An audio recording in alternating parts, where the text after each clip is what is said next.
Salut les gars, alors c'est votre ami Bakr sur un nouveau tutoriel. Alors si vous êtes un développeur d'application mobile et que vous voulez tester votre application directement sur votre téléphone, sachez que vous êtes sur la bonne vidéo. Alors on sait que c'est déjà cool de tester son application directement sur son ordinateur via un émulateur bien sûr. Mais quand même tester cette application directement sur un smartphone devient encore plus réaliste et nous permet de faire des tests plus approfondis. D'où l'objectif de cette vidéo qui vous permet donc de voir comment vous pouvez tester directement votre application sur votre smartphone. Alors si vous êtes nouveau sur la chaîne ou que vous ne vous êtes pas encore abonné, prenez 5 secondes de votre temps, abonnez-vous sur la chaîne, likez la vidéo, mais la partagez avec vos amis qui en auront certainement besoin.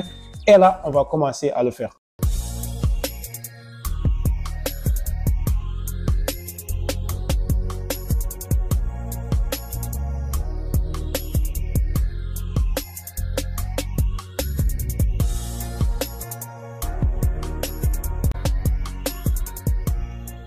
Alors, si vous avez créé une application sur n'importe quel outil, vous pouvez l'utiliser avec Flutter, avec Android Studio ou bien avec n'importe quel outil. Je vais vous montrer comment vous pouvez donc l'exécuter ou bien la tester sur votre téléphone automatiquement. Donc, on a pris le cas où donc on va tester juste pour Android. Donc, on va faire une autre vidéo où on va parler donc d'iPhone ou bien d'iOS. Mais dans cette vidéo, on va juste se concentrer donc sur Android. Alors, comme vous pouvez le voir sur mon écran, donc j'ai une application qui est là. Donc, c'est une application, donc, on peut dire d'e-commerce où on peut donc faire des ventes de produits en ligne. Ce qu'on va faire maintenant, c'est donc d'aller au niveau de mon téléphone. Je vais vous montrer quelles sont les configurations que vous devez faire sur votre téléphone pour qu'on puisse vraiment faire l'exécution directement sur notre appareil. Donc, les gars, avant toute chose, ce que vous devez faire, c'est d'abord brancher un câble. Donc qui est relié directement à la machine. Une fois que vous avez branché un câble, le truc c'est très simple. Ce qu'on a à faire, c'est d'abord d'aller au niveau des paramètres donc de notre téléphone. On doit activer donc l'option de développeur, et ça pour le faire on va juste aller donc sur là à propos de l'appareil. On va donc cliquer sur la version MUI. On va cliquer donc 3 fois, 4 fois, 5 fois jusqu'à 7 fois. Et voilà, donc il vous dit que vous êtes désormais développeur. Maintenant, si on est désormais développeur, on va ici retourner. On va aller un peu donc au niveau des paramètres supplémentaires. Voilà, une fois sur les paramètres supplémentaires, vous allez un peu en bas et vous allez voir option de développeur. Une fois que vous avez option de développeur, le truc c'est très simple. On va aller en bas, on va en bas un peu jusqu'à voir donc débogage USB. Et donc on va activer le débogage USB comme vous pouvez le voir. Et donc si on l'active, il nous dit tout ça. Je vais cliquer sur donc je suis conscient. Et voilà, donc je vais patienter. Et voilà, je clique sur OK. Voilà, donc j'ai activé le débogage USB. Ce que je dois aussi activer, c'est installer des applications via USB. Donc voilà, l'installation via USB aussi doit être activée comme vous pouvez le voir. Donc voilà, c'est activé.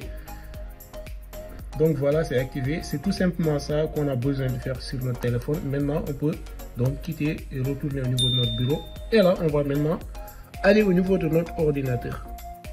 Alors, une fois de retour sur notre ordinateur, ce qu'on va faire maintenant, donc c'est en fait, je suis sur Visual Studio Code et donc je travaille sur une application, par exemple Flutter.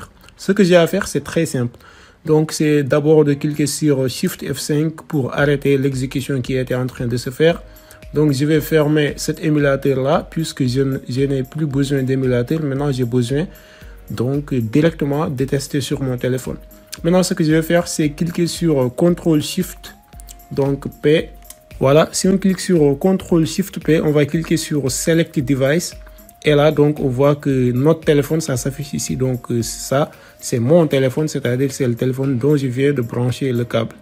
Voilà, je clique. Et comme vous pouvez le voir, donc, notre émulateur est maintenant sélectionné, c'est-à-dire que ça doit s'exécuter directement sur mon téléphone. Maintenant, je vais cliquer sur le bouton F5 et boum, tout ce qu'on a à faire maintenant, c'est patienter. Et vous allez voir au niveau de notre téléphone que ça va s'exécuter. Et donc les gars, comme vous pouvez le voir, qu'est-ce qu'il me dit? Il me demande donc d'activer l'installation. Je clique sur le bouton installer. Et là, comme vous pouvez le voir, l'application est en train de s'installer sur notre téléphone. Et juste après, elle va s'exécuter. Et vous allez voir que ça va être très cool. Voilà les gars, donc comme vous pouvez le voir, l'application est installée. Et donc comme vous pouvez le voir, je l'utilise directement sur mon téléphone. C'est cool, non? Donc là, vous pouvez faire le test. Si vous avez des modifications, donc vous modifiez directement au niveau de votre ordinateur et juste après, vous venez donc pour le tester sur votre téléphone. Voilà les gars, donc dans l'ensemble c'était ça que je voulais vous montrer. J'espère en tout cas que la vidéo va vous aider. Et donc si vous êtes intéressé aussi à des tutoriels où donc je vous montre comment vous pouvez créer des applications avec Flutter ou bien avec Android Studio, vous voyez donc le signaler sur les commentaires et donc je vais vous répondre. Je vais faire des vidéos donc qui vont vous satisfaire bien sûr. Alors on se dit à très bientôt pour de nouveaux tutoriels.